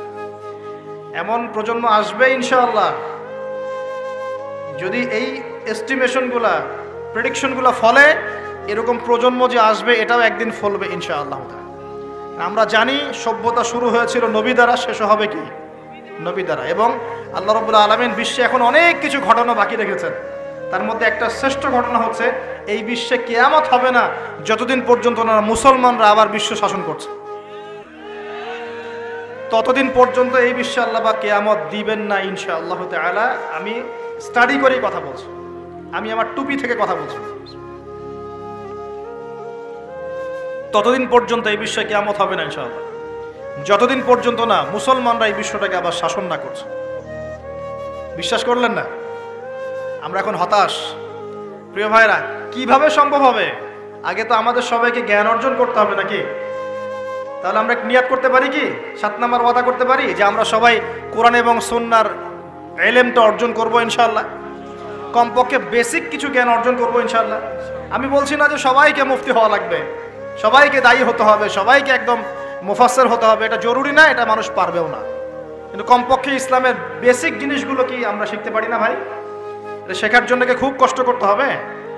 আল্লাহ পাক আমাদের সবাইকে খাস নিয়াত করার তৌফিক দান করুন, খালেস নিয়াত করার তৌফিক দান করুন। দ্বীনের জ্ঞান অর্জন আল্লাহ পাক ফরজ করেছেন ভাই। দ্বীনের জ্ঞান অর্জন করা মুস্তাহাব বিষয় নয়, নফল কিছু নয়। তালাবুল ইলমি ফরিদা আলা কুল্লি মুসলিম, প্রত্যেক মুসলমানের উপরেই দ্বীনের ইলম অর্জন করাটা ফরজ। এটা কি নফল?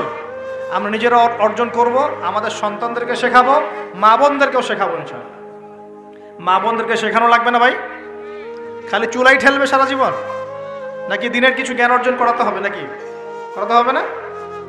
আল্লাহ পাক আমাদের সবাইকে আদর্শ ইসলামিক পরিবার দান করুন বলি আমি।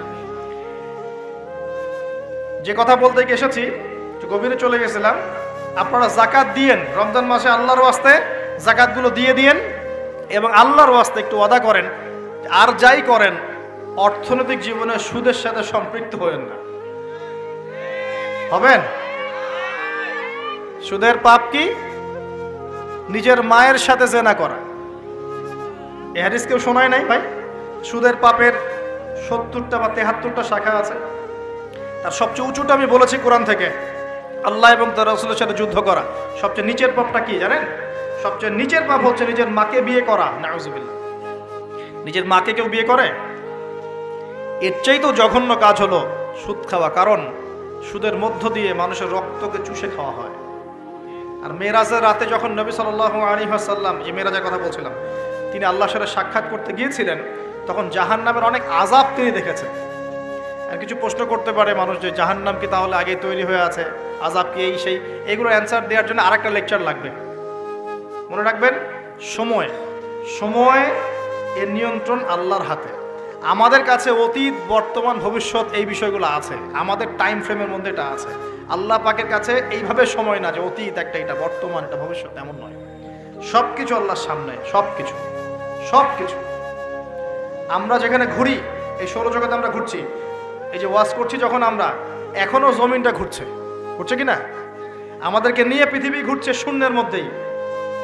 সুবহানাল্লাহ বলেন। আমাদেরকে নিয়ে পৃথিবী এখনো এই মুহূর্তেও শূন্যের মধ্যে ঘুরছে, আসমানে ঘুরছে, ঘুরছে কিনা? আমরা কি টের পাচ্ছি? টের পাচ্ছি না। সূর্য উঠছে, আমাদের কাছে মনে হয় যে একটা দিন আসলো, ডুবলো, একটা রাত হয়ে গেল। যদি আল্লাহ পাক পৃথিবীর ঘোরার গতিটাকে কমায় দেন, তাহলে কি হবে জানেন? দিন রাত লম্বা হয়ে যাবে।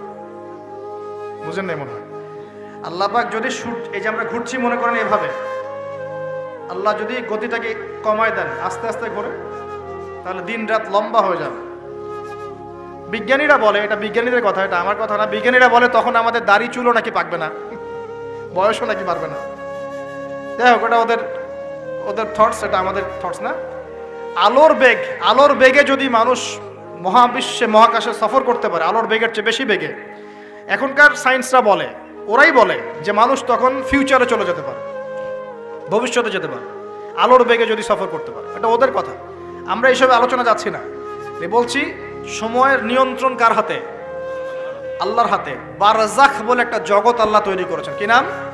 বারজাখ। এই জগৎটা হচ্ছে আমাদের দুনিয়ার জগৎ আর জান্নাত জাহান্নামের যে কিয়ামতের দিন, এর মাঝখানের একটা জায়গা। এখানে ইল্লিন আর সিজ্জিন দুটো স্তর আছে, একটা নাম ইল্লিন, একটা সিজ্জিন। এই দুনিয়ার নেককার মানুষ যারা, তাদের আত্মাগুলোকে আল্লাহ পাক এই যে ইল্লিনে নিয়ে গিয়ে রেখে দেন। আর দুনিয়াতে যারা পাপী, পাপাচারী, তাদের আত্মাগুলোকে আল্লাহ পাক সিজ্জিনে রেখে দেন। এই যে কবরের যে আযাব, যে আমরা একটা কথা বলি, এটা আযাব বলে রুহের আযাব। কিসের আযাব? রুহ। দেহ তো আপনার নাই ওখানে, দেহ আছে? দেহ তো পচে গেছে, গলে গেছে, তাহলে আযাবটা কিসের? রুহের। বুঝাচ্ছি, আমি এই পড়াশোনাটা করেছি ইমাম গাজ্জালী রাহিমাহুল্লাহর বই থেকে। এত গভীর মানে লেখা, মানে ধরতে গেলেও মনে হয় যে একটা লাইন 10 বার পড়তে হচ্ছে। একটা এক্সাম্পল দিয়ে তিনি বুঝাচ্ছেন, এভাবে তিনি বলছেন, এটা একটা উদাহরণ মাত্র, এটাই প্রকৃত ব্যাখ্যা না, একটা উদাহরণ মাত্র। বোঝানোর চেষ্টা করছেন তিনি এভাবে যে আমরা যখন ঘুমাই, অনেকে ভালো স্বপ্ন দেখেন না? ভালো স্বপ্ন দেখে আপনার কাছে ভালো লাগছে, খুব মজা লাগছে না? স্বপ্নের মধ্যে আপনি কি ভালো ফিল করছেন? মাশাআল্লাহ, ভালো লাগছে, ঘুরছেন ফিরছেন, খাচ্ছেন। যখন কোনো খুব ভালো আপনি একটা স্বপ্ন দেখেন, আপনার কিন্তু ভালো লাগে। আপনি স্বপ্নে, ঘুমন্ত অবস্থাতেই আপনি স্বপ্নে বাস্তবের ফিলিংস পাচ্ছেন, এমন হয় না? আল্লাহ পাক যদি আপনাকে স্বপ্নের মধ্যে রেখে দেন, ধরেন 1 বছর, 1.5 বছর, 2 বছর, তার মানে 1-2 বছর আপনি স্বপ্নের মধ্যেই বাস্তবের ভালো লাগার ফিলিংসটা পেতে থাকবেন, কিন্তু আপনি ঘুমিয়ে আছেন। বাইরে থেকে আমি আপনাকে দেখছি যে আপনি ঘুমিয়ে আছেন, কিন্তু আপনি ঘুমন্ত অবস্থাতেও ভালো স্বপ্ন দেখেই ভালো ফিল করছেন। তিনি বোঝাচ্ছেন, উদাহরণ দিয়ে বোঝাচ্ছেন, এটা কিন্তু ব্যাখ্যা নয়, জাস্ট একটা বুঝাচ্ছেন উদাহরণ দিয়ে। আল্লাহ পাক যখন শহীদদের রূহগুলোকে জান্নাতে রেখে দেন, জান্নাতে তারা এইভাবে রূহগুলো ঘুরতে থাকে, ফল ফলাদি খেতে থাকে, পাখির মধ্যে রূহ দিয়ে দেন, সবুজ পাখি, এই পাখি উঠতে থাকে, তারা ভালো ফিল করতে থাকে। ওই হায়াতটাকে আল্লাহ পাক তাদের কাছে বাস্তব বানিয়ে দিয়েছেন। কথা বুঝতে পারছেন? ওই হায়াতটাকে আল্লাহ পাক তাদের কাছে বাস্তব বানিয়ে দিয়েছেন। তাদের কাছে মনে হচ্ছে এটাই বাস্তব, এটাই জগৎ। আল্লাহ চাইলে করতে পারেন না? একটা ঘুমন্ত মানুষকে যদি আল্লাহ করতে পারেন, তাহলে শহীদদের ব্যাপারে করতে পারেন না? পারেন। আবার ধরেন একজন মানুষ পাপাচারী, আপনি কখনো কখনো স্বপ্ন দেখেছেন, ভয়ের স্বপ্ন, আটকে উঠছেন, শ্বাস বন্ধ হয়ে যাচ্ছে, এমন হয়নি অনেকদিন? আর হবে তো বেশি, কারণ কানে তো হেডফোন দিয়ে গান শোনেন, আর হেডফোন কানে দিয়ে ঘুমান, FM শুনতে শুনতে ঘুমান, এই কি করতে করতে ঘুমান। ঘুমানোর আগে তো দোয়া কালাম নাই, দোয়া কালাম মাসনুন দোয়া কালাম তো নাই, সূরা মুলক নাই, সূরা বাকারা শেষের আয়াত নাই, ইত্যাদি নাই, পবিত্রতা নাই, বিছান ছাড়েন না, লাইটস অফ করেন না। আপনার সুন্নত মাফিক তো ঘুমাচ্ছি না আমরা। ঘুমানোর কতগুলো সুন্নত জানেন? ঘুমানোরই কত সুন্নত আছে। ইস্তেঞ্জা করতে হয়, অজু করে আসতে হয়, পারলে মেসওয়াক করে নেয়, বিছান ঝাড়তে হয়, বিসমিল্লাহ বলে লাইট অফ করতে হয়, দরজায় খিল দিতে হয়, পাত্র যদি থাকে খাবার পাত্র, পানির পাত্র ঢেকে দিতে হয়, তারপরে পড়তে হয় বিছানায় গিয়ে আয়াতুল কুরসি, সূরা বাকারা শেষের 2-3টা আয়াত, সূরা ফালাক নাস ইখলাস, হাত একত্রিত করে ফু দিয়ে সারা গা মাসাহ করতে হয়। ডান কাত হয়ে আল্লাহুম্মা বিইসমিকা আমুতু ওয়া আহইয়া বলে এই যে 33 বার সুবহানাল্লাহ, 33 বার আলহামদুলিল্লাহ, 34 বার আল্লাহু আকবার পড়তে পড়তে ঘুমাতে হয়। কয়জন জানে, কয়জন ঘুমানোর সুন্নত? ঘুমানোর আগে এখন কানে হেডফোন, ব্লুটুথ, হাবি জাবি এইসব দিয়ে যুবকরা ঘুমাচ্ছে। প্রতিটা কাজ নবীর সুন্নত মতো করার চেষ্টা করবো, আল্লাহ পাক তৌফিক দান করুন। এই যে 9 নম্বর ওয়াদা করেন, জীবনের প্রতিটা কাজ নবীর সুন্নাহ মতো করবেন। রাজি আছেন ইনশাআল্লাহ? একদম চেহারা থেকে শুরু হবে, চুল দাড়ি পোশাক আশাক থেকে শুরু হবে। আল্লাহ পাক যত উপরে নিয়ে যাবেন, আপনি যেখানেই যান নবীর সুন্নত বাস্তবায়ন করবেন ইনশাআল্লাহ তাআলা। আল্লাহ পাক তৌফিক এনায়েত করুন, বলি আমিন। মনে করেন খারাপ স্বপ্ন দেখছেন, খারাপ স্বপ্নে এখন আপনি কষ্ট পাচ্ছেন, দেখছেন যে পানিতে ডুবে যাচ্ছেন, দেখছেন যে আপনি আগুনে পুড়ে যাচ্ছেন, নাউজুবিল্লাহ, দেখছেন যে আপনি হয়তো কেউ আপনার শ্বাস গলা চিপে ধরেছে ইত্যাদি, মানে আপনি কষ্ট পাচ্ছেন। বাহির থেকে কিন্তু আমি আপনার কষ্ট বুঝতে পারবো না, পারবো? আপনি ঘুমিয়ে আছেন, ঘুমিয়ে আপনি কষ্ট পাচ্ছেন। এখন এই ঘুমন্ত কষ্টের স্বপ্নটাকে আল্লাহ পাক যদি 5 বছর লম্বা করে দেন, পারবেন কি না? আল্লাহ পাক পারেন কি না? 5 বছর ঘুমিয়ে আছেন আপনি, উঠতে পারতেছেন না। এখন এটা হয় না, আল্লাহ চাইলে পারেন, সম্ভব কি না? আল্লাহ পাক 309 বছর ঘুম পাড়া রাখেন নাই মানুষকে, আছে না দলিল? কোরআনে আছে না? কোন সূরায়? এই তো মাশাআল্লাহ, মাশাআল্লাহ, সূরা কাহফে আছে না? 309 বছর আল্লাহ পাক 9 জন 10 জন ছেলেকে ঘুম পাড়া রাখছেন না? রাখছেন। তো এখন মনে করেন যে আল্লাহ পাক আপনাকে ওই কষ্টের আযাবটাকে লম্বা করে দেবেন, কষ্টের স্বপ্নটাকে লম্বা করে, তাহলে আপনি কিন্তু ঘুমের মধ্যে কষ্ট ফিল করবেন। এখন কবরে যদি আল্লাহ পাক বারজাখের জীবনে সিজ্জিনে কিছু আত্মাকে রেখে আত্মাগুলোকে আযাব দেন এবং ওইটাকেই যদি তাদের কাছে বাস্তব ফিল দিয়ে দেন, তাহলে কি তার আযাব পাবে না? অনেক ব্যাখ্যা আছে, যেগুলো নিয়ে আলাদা লেকচার দেওয়া লাগে। এতটুকু বোঝেন যে আল্লাহ পাক ইন্নাল্লাহা আলা কুল্লি শাইইন কাদির, আল্লাহ পাক প্রতিটা বিষয় সম্পর্কে ক্ষমতাবান। আল্লাহ পাকের হাতেই সব ক্ষমতা, আল্লাহ সব করতে পারেন। যে আল্লাহ পাক আমাকে শ্বাস নেয়ার ক্ষমতা দিচ্ছেন, নিঃশ্বাস নিচ্ছি, একটা নিঃশ্বাসের দাম কি অন্য কেউ দিতে পারবে? যে আল্লাহ পাক এনভায়রনমেন্ট, বায়ুমণ্ডলের মধ্যে নাইট্রোজেন গ্যাস দিয়ে দিয়েছেন, এই গ্যাস কি কে দিয়ে, অন্য কেউ দিয়েছে? যে আল্লাহ পাক শ্বাস নেয়ার জায়গা দিয়েছেন, আমাদের হার্ট যে পাম্প করছে, জন্মের সময় থেকে পাম্প করছে, এখন পর্যন্ত থামে নাই, একদিন 1 মিনিটের জন্য থেমে গেলেই শেষ। এটা কে চালু করে রেখেছে? যে আল্লাহ এত কিছু করতে পারেন, সেই আল্লাহর পক্ষে নবী সাল্লাল্লাহু আলাইহি ওয়াসাল্লামকে তার কাছে নিয়ে যাওয়া, এই আযাবগুলো দেখানো এমন কঠিন কিছু? এগুলো নিয়েও এখন মানুষ প্রশ্ন তোলে। ঈমান কোন জায়গায় চলে গেছে চিন্তা করেন। তো এখানে নবীজি অনেকগুলো শাস্তি দেখেছেন, তার মধ্যে একই পাপের কারণে 3টা শাস্তি দেখেছেন। কয়টা ভাই? এই সেই বিখ্যাত পাপের নামটাই হচ্ছে সুদ। কি নাম সেই পাপের? একবার দেখেছেন কিছু লোককে রক্তের নদীতে ফেলে দিয়ে মাথা ফাটিয়ে দেওয়া হচ্ছে। জিজ্ঞাসা করলেন এরা কারা? জিবরাইল আলাইহিস সালাম বলছেন এরা আপনার উম্মতের সেই সব ব্যক্তি যারা সুদখোর ছিল। রক্তের নদী কেন? কারণ রক্ত চুষে খাইতো তারা মানুষ। মাথা কেন ফাটায় দেওয়া হচ্ছে? কারণ এই মাথা দিয়ে বলেছিল ইন্নামাল বাইউ মিসলুর রিবা, ব্যবসা সুদ একই জিনিস। এই শয়তানি মাথা থেকে বের হয়েছিল, এই কারণে মাথা ফাটিয়ে দেওয়া হচ্ছে। আর একটা শাস্তি দেখেছেন, তারা পাথর খাচ্ছে, পাথর, বড় বড় পাথর খাচ্ছে, পিছনের রাস্তা দিয়ে পাথর বের হয়ে যাচ্ছে। জিজ্ঞাসা করলেন কাদের, কি কারণে শাস্তি দেওয়া হচ্ছে? জিবরাইল আলাইহিস সালাম বললেন এটাও সুদের কারণে। আরেকটা দেখলেন যে এক ব্যক্তি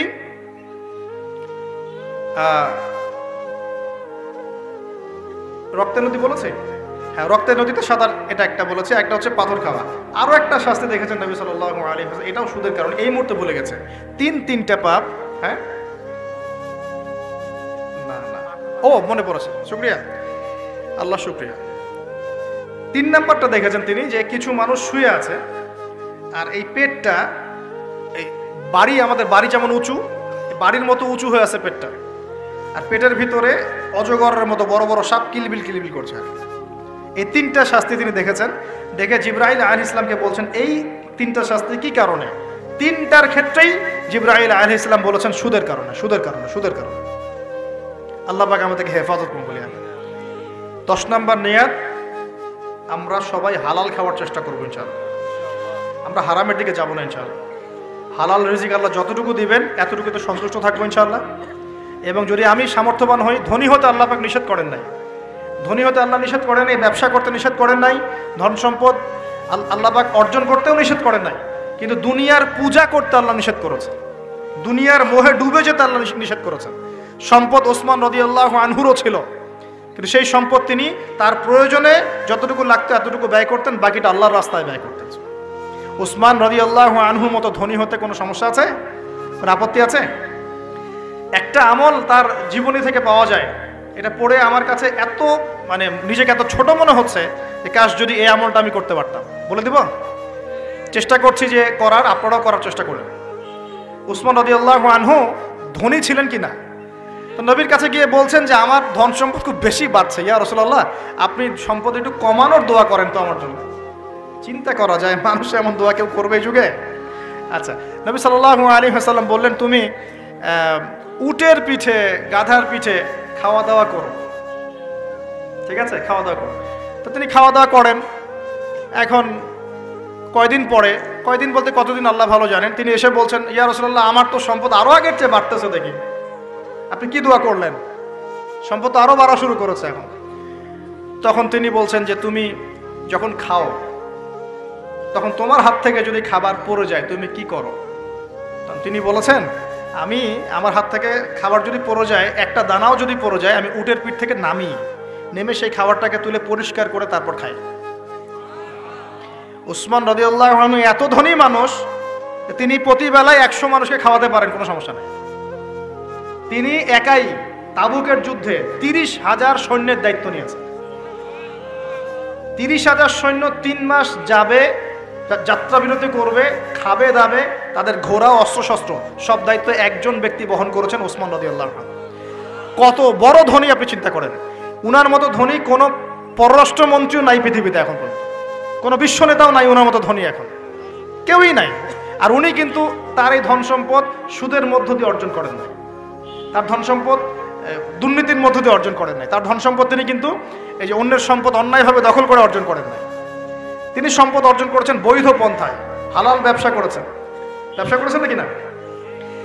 এই যে আমল, তখন নবীজি বলছেন যে তোমার আমল যদি এমনই হয় তাহলে তোমাকে আল্লাহ পাক সম্পদ দিবে না, কাকে সম্পদ দিবে? মানে তুমি আল্লাহ পাকের যে সম্পদ রিজিকের যে শুকরিয়া আদায় করো, কৃতজ্ঞতা প্রকাশ করো যে আল্লাহ আমাকে ভালোবেসে রিজিকটা দিয়েছেন, আমার হাত থেকে পড়ে গেছে, আমি তুলে খাই। এই যে আল্লাহ পাকের নেয়ামতের প্রতি তোমার যে শ্রদ্ধা, যে সম্মান, এর শুকরিয়া স্বরূপে আল্লাহ পাক তোমাকে এরকম সচ্ছল বানায় দিচ্ছেন, আর তো কিছু করার নাই।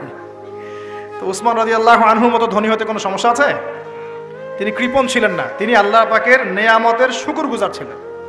ভুল ব্যাখ্যা নেবেন না, তিনি আল্লাহ পাকের নেয়ামতের শুকরগুজার ছিলেন। আমরা আল্লাহ পাকের নেয়ামতের শুকরিয়া আদায় করবো ইনশাআল্লাহ, এবং যা রিজিক আল্লাহ আমাদেরকে দিয়েছেন এতে সন্তুষ্ট থাকবো ইনশাআল্লাহ, এবং হালালভাবে চলার চেষ্টা করব। আল্লাহ পাক আমাদেরকে ধন দিলে সেই ধন সম্পদ যতটুকু আমার পরিবারের জন্য প্রয়োজন, বাড়তিগুলো আমরা আল্লাহর পথে দান সাদাকা করবো ইনশাআল্লাহ। আল্লাহ পাক আমাদের সবাইকে আল্লাহর রাস্তায় দান করার তৌফিক এনায়েত করুন, আমিন। এখানে একটা রিকোয়েস্ট আছে আমার কাছে, মাদ্রাসার জন্য কিছু অনুদান আদায়ের ব্যাপারে আমাকে কথা বলতে অনুরোধ করা হয়েছে। যারা উপস্থিত আছেন আপনারা হালাল সম্পদ থেকে আল্লাহর রাস্তায় এই মাদ্রাসার উন্নয়নের জন্য দান করবেন, আমি রিকোয়েস্ট করছি। শেষ করার আগে আমি এই হাদিসটার ফিনিশিং দিয়ে শেষ করছি। 3টা গিফটের প্রথমটা দেওয়া হয়েছে 5 ওয়াক্ত নামাজ। এই উম্মতের যে কোনো ব্যক্তি যদি 5 ওয়াক্ত নামাজ পড়ে 50 ওয়াক্ত নামাজের নেকি পাবে ইনশাআল্লাহ। আমরা কি নিয়াত করতে পারি না ভাই যে আমরা 5 ওয়াক্ত নামাজ পড়বো ইনশাআল্লাহ? যে কোনো অবস্থায় নামাজ পড়বো ইনশাআল্লাহ। যদি দাঁড়াতে না পারেন কি করবেন? বসে পড়বেন। বসেও পড়তে পারছেন না কি করবেন? শুয়েও পড়তে পারছেন না কি করবেন? পারা যাবে তো ইনশাআল্লাহ। আর নামাজ কি ভাই আমাদের এই যে 3G 4G নামাজ পড়বো ভাই? হ্যাঁ, 3G 4G নামাজ পড়বো? এটা আবার কোন নামাজ যে নামাজে রুকু করলে সেজদা পাওয়া যায় না, সেজদা করলে ওঠার সময় পাওয়া যায়, এমন নামাজ হয় না সমাজে কিছু? এই নামাজগুলো আল্লাহর ওয়াস্তে বাদ দেন। আল্লাহর ওয়াস্তে রিকোয়েস্ট করছি যে 3G 4G নামাজ বন্ধ করেন। নামাজটা ধীর স্থিরভাবে পড়ার চেষ্টা করেন, নামাজটা বুঝে পড়ার চেষ্টা করেন। নামাজেই আপনি আল্লাহকে পাবেন ইনশাআল্লাহ। যে কোনো সমস্যার সমাধান নামাজেই হবে ইনশাআল্লাহ। সেজদা লম্বা করেন, সেজদায় বেশি বেশি দোয়া করেন, ইনশাআল্লাহ তাআলা আল্লাহ আপনার দোয়া শুনবেন, আল্লাহ আমার দোয়া শুনবেন ইনশাআল্লাহ। আর রমজান মাসে নিয়াত করি ইনশাআল্লাহ, রমজান মাসে আমরা সবাই জামাতে তারাবি পড়বো ইনশাআল্লাহ। যত ব্যস্ততা থাকুক তারাবির সময়টা দেওয়ার চেষ্টা করবো ইনশাআল্লাহ। আর চেষ্টা করবেন খতম তারাবি পড়ার জন্য, কোনো সমস্যা নেই, খতম তারাবি পড়ারই চেষ্টা করবেন। তবে আমি কারি সাহেবদের, হাফেজ ভাইদেরকে রিকোয়েস্ট করবো যে তেলাওয়াতটা একটু ধীরে করার চেষ্টা করবেন, যাতে আয়াত বাই আয়াত বোঝা যায়। অনেক জোরে পড়তে থাকলে অনেক সময় ধরাই যায় না যে আয়াতটা কি পড়া হচ্ছে, কারণ কোরআন তো বুঝতে হবে, অ্যাবজর্ব করতে হবে। যদি প্রয়োজনে দেখা যায় সময় বেশি লাগছে, লাগুক না, রমজান তো ইবাদতেরই মৌসুম। আমাদের রমজান মাসে আল্লাহর ইবাদত করা ছাড়া এর চেয়ে গুরুত্বপূর্ণ আর কাজ কি আছে? আছে? সেই ব্যক্তি ধ্বংস হোক। নবীজি বলেছেন, যে ব্যক্তি রমজান মাসকে পেয়েছে, রমজান মাস পেয়েও আল্লাহর ইবাদত করে তার গুনাহ মাফ করাতে পারে নাই, সেই হতভাগা ধ্বংস হয়ে যাক। নাউজুবিল্লাহ। আল্লাহ পাক আমাদের সবাইকে রমজানে বেশি বেশি ইবাদত করার তৌফিক দান করুন। নবী সাল্লাল্লাহু আলাইহি ওয়াসাল্লাম মেরাজের রাতে দ্বিতীয় হাদিয়া নিয়ে আসলেন, সূরা বাকারার শেষের 3টা আয়াত। কয়টা আয়াত ভাই? কয়জনের মুখস্থ আছে? আলহামদুলিল্লাহ। নেকিটা বলি, ফজিলতটা বলি, আপনি যদি রাতের বেলা সূরা বাকারার শেষের 2টা বা 3টা আয়াত পড়েন, সারা রাত তাহাজ্জুদের নামাজ পড়েন, নেকি পাবেন ইনশাআল্লাহ। সারা রাত তাহাজ্জুদ পড়াটা কষ্টের না? কষ্টের কি না? সবাই কি পারে? পারে না। এখন শুধু যদি ঘুমানোর আগে, আপনি আজকে রাত্রে ঘুমানোর আগেই জাস্ট আপনি পড়বেন এই যে লিল্লাহি মা ফিস সামাওয়াতি ওয়া মা ফিল আরদ, এখান থেকে নিয়ে ফানসুরনা আলাল কওমিল কাফিরিন পর্যন্ত, অথবা আমানার রাসূলু বিমা উনজিলা ইলাইক, এখান থেকে নিয়ে ফানসুরনা আলাল কওমিল কাফিরিন পর্যন্ত, শেষের 2টা বা 3টা পড়তে পারলে বেশি ভালো। এই 3টা আয়াত যদি পড়ে ফেলেন, পড়ে ঘুমিয়ে যান, ঘুমন্ত অবস্থাতেও তাহাজ্জুদের নেকি পাচ্ছেন ইনশাআল্লাহ। আল্লাহ পাক দিন সহজ করে দিয়েছে, একটু আগ্রহ করে আমল করলেই হয়। আল্লাহ পাক তৌফিক এনায়েত করুন, বলি আমিন। আর তৃতীয় হাদিয়া নবী সাল্লাল্লাহু আলাইহি ওয়াসাল্লামকে আল্লাহ পাক দিয়েছেন, এটা একটু মনোযোগ দিয়ে শোনেন।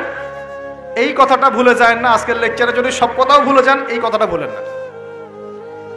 আল্লাহ পাক তার নবীকে বলছেন, হে মুহাম্মদ, বলেন সাল্লাল্লাহু আলাইহি ওয়াসাল্লাম, তোমার উম্মতের কোনো ব্যক্তি যদি আকাশ জমিন, পুরো আকাশ জমিন সমান গোনা নিয়ে আমার সামনে দাঁড়ায় কিয়ামতের মাঠে, তোমার উম্মতের যে কোনো ব্যক্তি, নর নারী, যুবক যুবতী, যেই হোক না কেন, সাদা কালো, ধনী গরিব, হুএভার হি ইজ, তোমার উম্মতের যে কোনো ব্যক্তি আসমান জমিন সমান গোনা নিয়েও যদি আমার সামনে দাঁড়ায়, কিন্তু তার আমল নামার মধ্যে শিরিকের কোনো পাপ নাই। কোন পাপ নাই? শিরিক তো বুঝি ভাই, আল্লাহর সাথে অংশীদার সাব্যস্ত করা। কিতাব তাওহীদ বইটা পড়ে নিন, তো এখানে সব দেয়া আছে। শিরকের পাপ নাই, আসমান জমিন সমান পাপ দিয়ে ভর্তি। আমি আল্লাহ তার সামনে আসমান জমিন সমান ক্ষমা দয়া নিয়ে হাজির হব ইনশাআল্লাহ। মানে আল্লাহ পাক তাকে মাফ করে দিবেন ইনশাআল্লাহ। খালি শিরকের পাপ না করলেই আল্লাহ মাফ করবেন ইনশাআল্লাহ। এবং শিরকের পাপ কিন্তু অহরহ হচ্ছে। চিন্তায় শিরক হচ্ছে, কথায় শিরক হচ্ছে, কাজ করতে গিয়ে শিরক হচ্ছে। শিরক সম্পর্কে বিস্তারিত আলোচনা করেছি, অনলাইনে সার্চ দিয়ে দেখে নিন। শিরক কি ও কেন, ডিটেলস কত রকম শিরক হচ্ছে বলা হয়েছে। আরেকটা বইয়ের নাম বলে দিলাম, কিতাবুত তাওহীদ। এই বইটা পড়লে আপনি বুঝতে পারবেন শিরক কি ও কেন, কত প্রকার কি কি, এরকম অনেক বই বাজারে পাওয়া যায়। পড়লেই দেখবেন কত রকম শিরক আমরা এখন করছি। আল্লাহ পাক আমাদের সবাইকে শিরক মুক্ত আমল করার তৌফিক দান করুন। সাহাবীরা বললেন, ইয়া রাসূলুল্লাহ, যদি সেই ব্যক্তি জিনা করে আল্লাহ কি তাও মাফ করে দিবে? নবীজি বলছেন, হ্যাঁ, যদি জিনা করে তাও মাফ করে দেবে। যদি সে চুরি করে আল্লাহ কি তাও মাফ করে দেবে?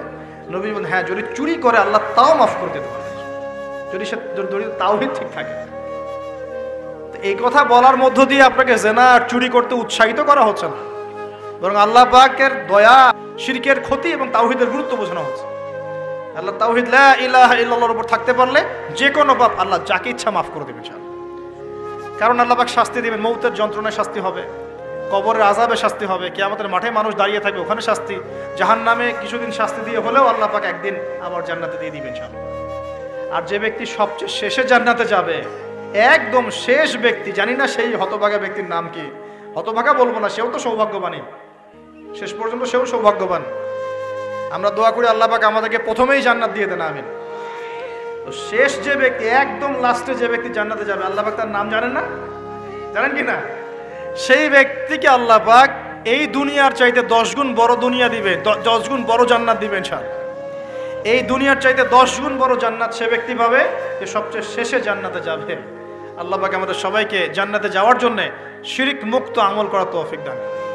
আজকের এই লেকচারে আমরা যে বিষয়গুলো ওয়াদা করেছি, 1 নাম্বার, আমরা সবাই 5 ওয়াক্ত নামাজ পড়বো ইনশাআল্লাহ, কোরআন তেলাওয়াত করা শিখবো ইনশাআল্লাহ। আর ওয়াদা করেছি আমরা সবাই কোরআনের অর্থটা বুঝবো, যারা হাফেজ আছি রমজান মাসে পুরোটা পড়ে শেষ করবো, হারাম খাবো না, সুদের সাথে সম্পৃক্ত হব না, চরিত্র হেফাজত করব, জেনা ব্যভিচারের ধার কাছে যাব না ইনশাআল্লাহ। হ্যাঁ, আমরা বেশি বেশি দরুদ পড়বো, আর সকালে সন্ধ্যায় কমপক্ষে 10 বার করে পড়বো ইনশাআল্লাহ। আমরা আরেকটা ওয়াদা করি, আমাদের পরিবারের মা বোনদেরকে আমরা খাস পর্দায় রাখার চেষ্টা করবো ইনশাআল্লাহ। আর মা বোনদেরকে একটু বুঝিয়ে সুঝিয়ে চলতে হবে, আসলে তাদের ব্যাপারে এগ্রেসিভ কোনো পদক্ষেপ নেই, কোনো লাভ নেই। এই অভিজ্ঞতার আলোকে বলছি, বাসায় স্ত্রী যাদের আছে যাদের নাই তারা তো মাশাআল্লাহ এখন পর্যন্ত ভালোই আছেন, আর যখন হবে তখনও ভালো থাকবেন, কিন্তু ওই ভালোর মজা একরকম, এই ভালোর মজা আর একরকম। ঠিক আছে? তো মনে রাখবেন যে ধৈর্যের কোনো বিকল্প নাই। ধৈর্যর চেয়ে বড় কোনো গুণ আল্লাহ পাক কাউকে দেন না। এগ্রেসিভ হলেই সমস্যা। মনে রাখবেন পরিবার হয়ে গেলেই আপনাকে রেসপন্সিবিলিটি নেওয়া লাগবে। তখন চামড়া হতে হবে গন্ডারের মতো মোটা, কানের পর্দাও গন্ডারের মতো মোটা হইতে হবে। সব কথা শোনাও যাবে না, সব কথা রিঅ্যাক্টও করা যাবে না। ঠিক আছে? সবর সবর। আর নারীদের ব্যাপারে আল্লাহ রসুল বলে দিয়েছেন একটু বাঁকা হবে, বুঝিয়ে সুজিয়ে চলতে হবে। সো তাদের ব্যাপারে কঠোর না হয়ে বুঝিয়ে সুজিয়ে দিনের দিকে নিয়ে আসেন, আমল উৎসাহিত করেন, পর্দা চালু করেন, নিজের পরিবারটাকে ইসলামিক পরিবার বানানোর চেষ্টা করেন। আল্লাহ পাক তৌফিক এনায়েত করুন।